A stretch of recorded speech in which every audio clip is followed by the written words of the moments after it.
अस्सलाम वालेकुम।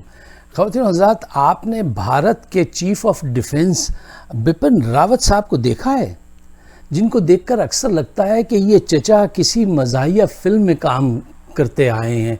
जिस सामने का हेड ढुलक रहा है, पीछे से पैंट खिसक रही है, पैंट ढीली सी है, ख़ुद भी कुछ हमटी डमटी टाइप के हैं और उनको देख के एक अजीब सी आदमी कहता है ये आदमी फ़ौज का आदमी नहीं हो सकता। ऐसे हमने दरअसल ऐसे जनरल देखे नहीं हैं। हमने जनरल देखे हैं हमारे बाजवा साहब जैसे कड़क जनरल, कड़क सलूट, मुशर्रफ, असलम बेग और अयूब खान जैसे। अयूब खान को एक दफ़ा कुछ हिंदुस्तानी अफसरान ने भारतीय फ़ौज के देखा तो वो कहने लगे यार इस आदमी से हम कैसे जंग लड़ेंगे। कहेंगे क्यों? कहेंगे इतना खूबसूरत आदमी हमने दुनिया में देखा ही नहीं, हम इससे जंग लड़ेंगे या इसको तकेंगे, करेंगे क्या? तो ये हमारी मजबूरी है कि हमें बिपिन साहब को देख के एक अजीब सी मज़े का खेज सूरत सामने आती है। अच्छा, कहा क्या उन्होंने वो बहुत इंपॉर्टेंट है। बिपिन साहब ने कहा है कि I have war plane on my table, as soon as we got the signal we will just go and get those bastard. ये बिपिन साहब की टेबल पर वॉर प्लान तैयार है, जैसा बिपिन साहब ने कहा। अच्छा, कोई ज़रा इस बात का सोचे हिंदुस्तान में बैठ के कि वार प्लान मौजूद है तो फिर आगे क्यों नहीं बढ़ते? क्या वजह है? इतने महीने गुजर गए। एक साहब ने मोदी साहब से पूछा कि मोदी जी राफेल मिलने थे वो भी मिल गए, टैंक भी आगे जाके खड़े हो गए, अब क्या आप भगवान शिव के इंतज़ार में हैं कि वो आएंगे तो जंग लड़ेंगे? तो मोदी जी बोले बालक बहनों भाइयों, तुम सही कह रहे हो, हर चीज तैयार है परंतु हिम्मत नहीं पड़ रही। ये जनरल मनोज है ना, ये रोज आके जो है मुझे डराए।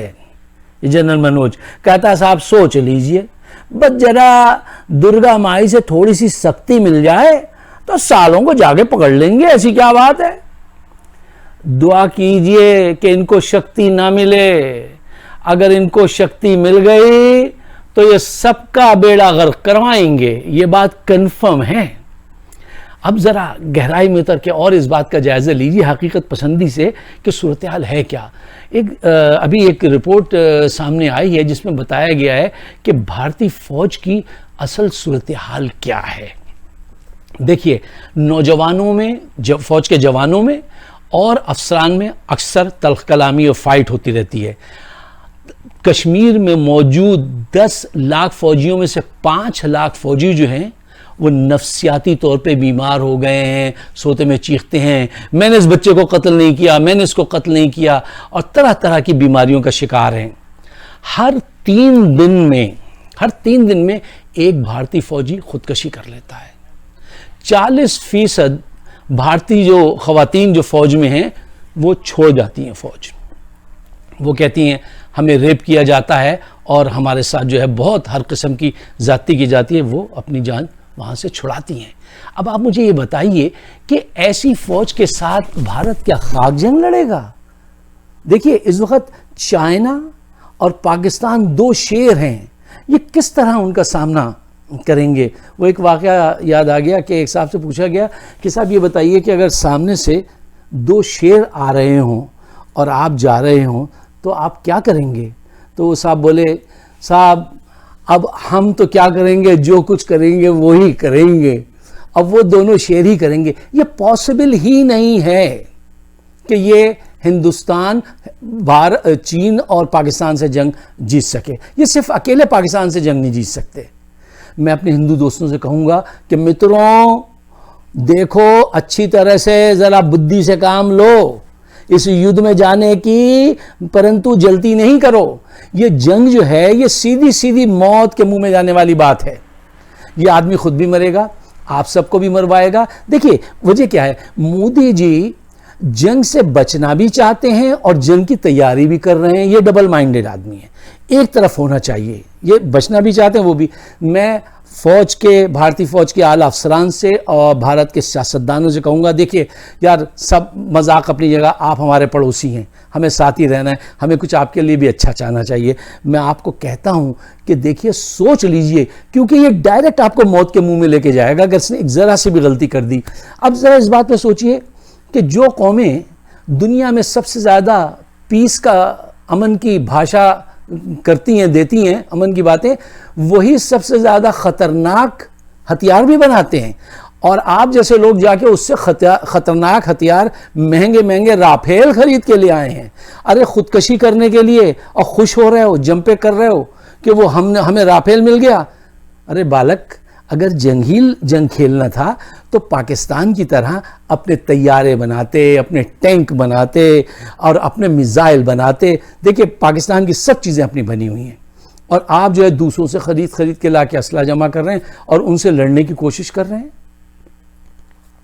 ये ऐसा मुमकिन नहीं है कि आप जीत पाएं। आपको एक दफ़ा सोच लेनी चाहिए। द गुड न्यूज़ मैं आपको जो देना चाहता हूँ आखिर में जल्दी से, वो ये है कि देखिए, यहाँ अमेरिका में ट्रम्प साहब के कहने पे कुछ थिंक टैंक काम कर रहे हैं कि हिंदुस्तान से वाजपेयी और मुशर्रफ के दौर में जो बात हुई थी उसको आगे बढ़ाया जाए और वो फार्मूला जो है काम आ जाए। बस उसमें गोट यहाँ पे अटकी हुई है कि हिंदुस्तान वहाँ पे कुछ ऐसे क्लॉज शामिल कराना चाहता है कि जिसमें वो अपनी टांग ऊपर रख सके हारने के बाद भी, कि हम विनर हैं।